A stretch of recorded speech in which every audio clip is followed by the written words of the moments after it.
तो class 7 part 6 भौतिक एवं रासायनिक परिवर्तन में आज हम डिस्कस करने वाले हैं प्रश्न 5। प्रश्न 5 क्या है? जब कोई मोमबत्ती जलती है तो भौतिक और रासायनिक परिवर्तन दोनों होते हैं। इन परिवर्तनों की पहचान कीजिए। ऐसे ही किसी ज्ञात प्रक्रम का एक और उदाहरण दीजिए जिसमें भौतिक और रासायनिक परिवर्तन दोनों होते हैं।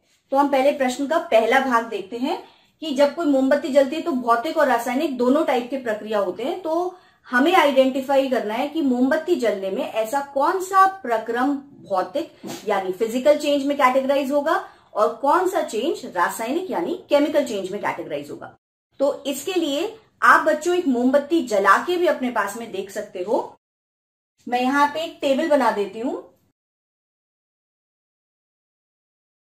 अब देखिए, सबसे पहले जब आप उस कैंडल को देखेंगे तो क्या होगा, कैंडल जो है वह बर्न कर रही है और जो मोम होता है वह पिघलना शुरू हो जाता है।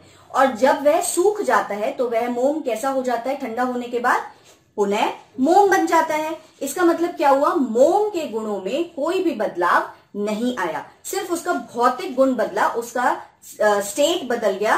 वो क्या था, पहले वो सॉलिड था, फिर वह लिक्विड बदल गया और लिक्विड में कन्वर्ट होने के बाद वह दोबारा सॉलिड हो गया। तो मोम का पिघलना एक भौतिक परिवर्तन है, किसमें, जब कैंडल बर्न करती है। अब इसके रासायनिक परिवर्तन पे जब हम कंसंट्रेट करें तो क्या होता है, दोबारा उस मोमबत्ती को जलते हुए को देखिए। जब आप मोमबत्ती के ऊपर अपना हाथ लगाने की कोशिश करेंगे तो क्या होगा, या कोई भी कागज भी अगर आप लगाने की कोशिश करेंगे उसकी जलती हुई लौ के ऊपर, तो आप देखेंगे कि उस मोमबत्ती की जो लौ है उसके ऊपर वो जो भी आपने कागज रखा या हाथ भी अगर रखा तो वो ब्लैक हो जाता है। क्यों? क्योंकि जब वह मोमबत्ती की लौ जलती है तो वह प्रोड्यूस करती है एक गैस कार्बन डाइऑक्साइड और प्रोड्यूस करता है कार्बन सूट, जो कि कार्बन का कालिक होता है, जो कालापन हाथ पे या कागज पे हम ऑब्टेन कर सकते हैं। साथ ही साथ में वाटर वेपर, हीट, लाइट, ये सब प्रोड्यूस होता है। इसका अर्थ क्या हुआ, मोमबत्ती के लौ के जलने से एक नया पदार्थ, एक या एक से अधिक नए पदार्थ बने। इसलिए वह परिवर्तन, वह जो ज्वाला है, वह जो लौ जली है, वह एक रासायनिक परिवर्तन में कैटेगराइज होगी। अब बच्चों प्रश्न का अगला भाग देखेंगे। प्रश्न है, ऐसे ही किसी ज्ञात प्रक्रम का एक और उदाहरण दीजिए जिसमें भौतिक और रासायनिक परिवर्तन दोनों होते हैं। तो ऐसी एक प्रक्रिया जो मैं सोच सकती हूं वह है भोजन पकाना। ठीक है, जब हम खाना बनाते हैं तो हम क्या करते हैं, हम सब्जियां काटते हैं। सब्जियां काटने में क्या होता है, जो भौतिक गुण है वह सब्जियों का चेंज नहीं हुआ, पर अगर हम उन सब्जियों को गैस पे पका देते हैं तो उनका भौतिक गुण चेंज हो जाता है, एक नया पदार्थ बन जाता है, वह गल जाती हैं या वह उसके अंदर ही एब्जॉर्ब हो जाती हैं, डिसॉल्व हो जाती हैं। तो या फिर जैसे रोटी हम सेक देते हैं, जब तक हमने लोई को बस घुमा दिया और बेलनाकार कर दिया और दोबारा हम उस लोई को दोबारा अगर वापस से लोई बना दे उस बेलनाकार रोटी को, तो वह भौतिक प्रक्रिया हो गई। पर अगर हम उसी रोटी को तवे पे सेक दें तो वह एक रासायनिक प्रक्रिया हो गई। तो भोजन पकाना एक ऐसा प्रक्रम है जिसमें हम दोनों परिवर्तन ऑब्जर्व कर सकते हैं। इसलिए इसका उत्तर आप लिख लीजिएगा।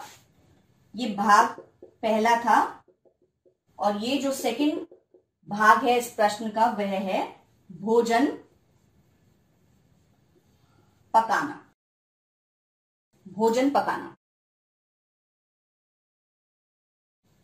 तो बच्चों अगला प्रश्न है, आप यह कैसे दिखाएंगे कि दही का जमना एक रासायनिक परिवर्तन है।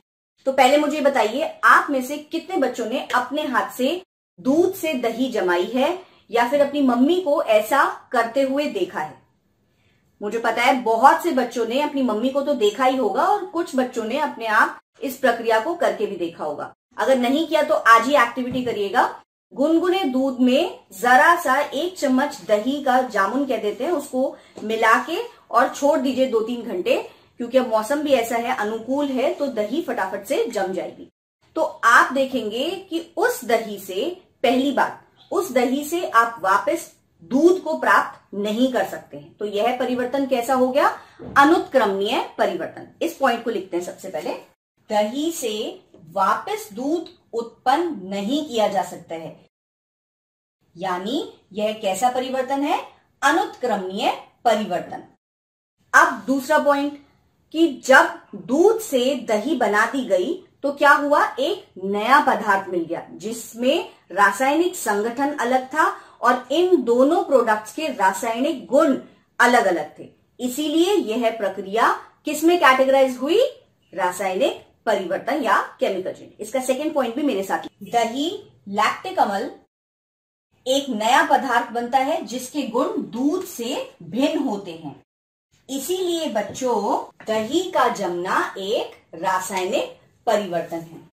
समझ आ गया ना बच्चों इस प्रश्न का उत्तर? NTPC Faridabad and Chief Minister's Good Governance Associates Program with star teachers of Faridabad.